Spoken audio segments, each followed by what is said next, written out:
books for fat kids. Well, swing and a miss. Y'all, when I was a kid, finding books that contained positive representation of fat people was next to impossible.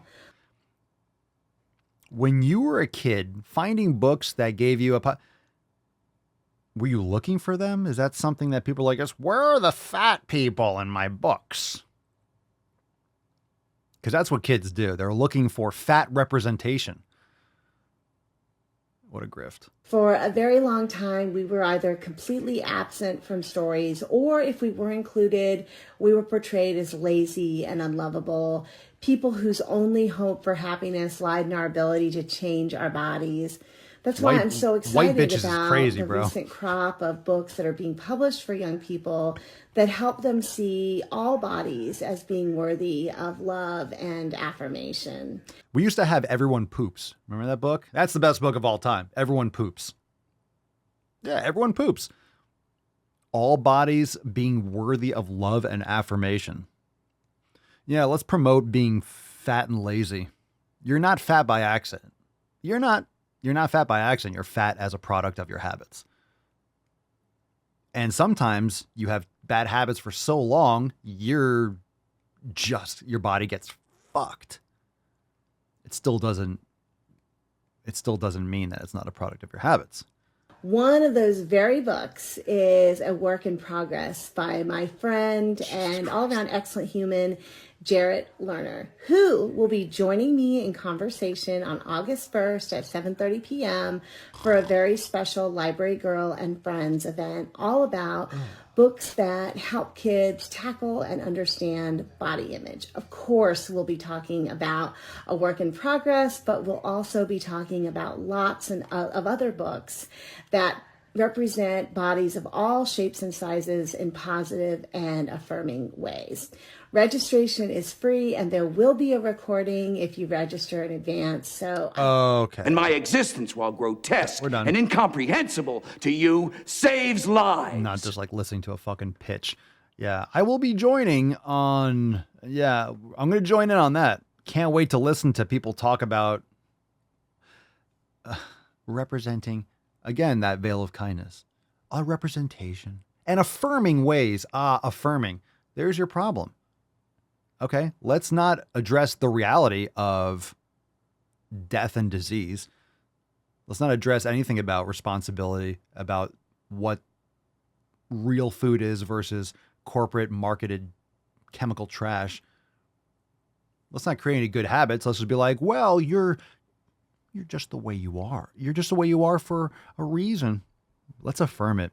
That's just how you are. You're beautiful just the way you are. Don't change. Don't change for anyone. Just because you hate your life and you hate your body doesn't mean your own brainwashing should be passed down to children.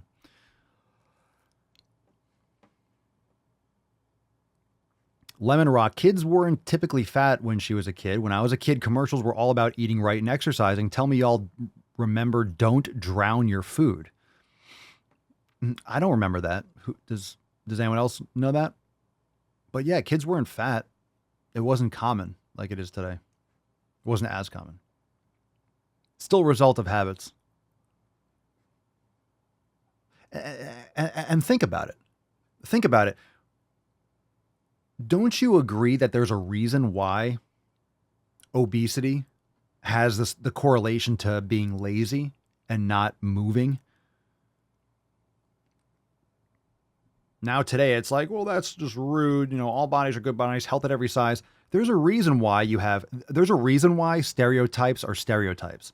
And I'm not saying that that's what a stereotype is. A stereotype doesn't mean that it's true across everything, but stereotypes are often stereotypes for a reason because it's so common with whatever genre or avenue you're talking about. It's so common that it just kind of been extrapolated into like something people associate with a race of people or a certain type of habit from someone. That's why stereotypes come out.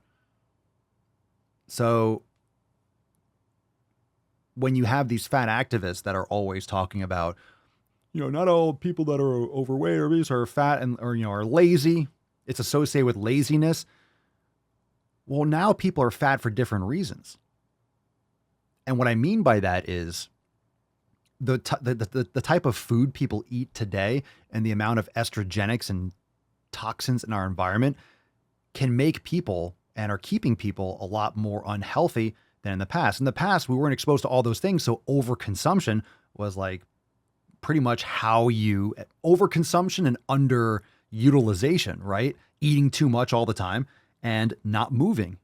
So it was like fat and lazy. It's like you were lazy because you're just eating a lot and not moving because that's how you got fat. Now it could be your deodorants, right? Fucking up your hormones.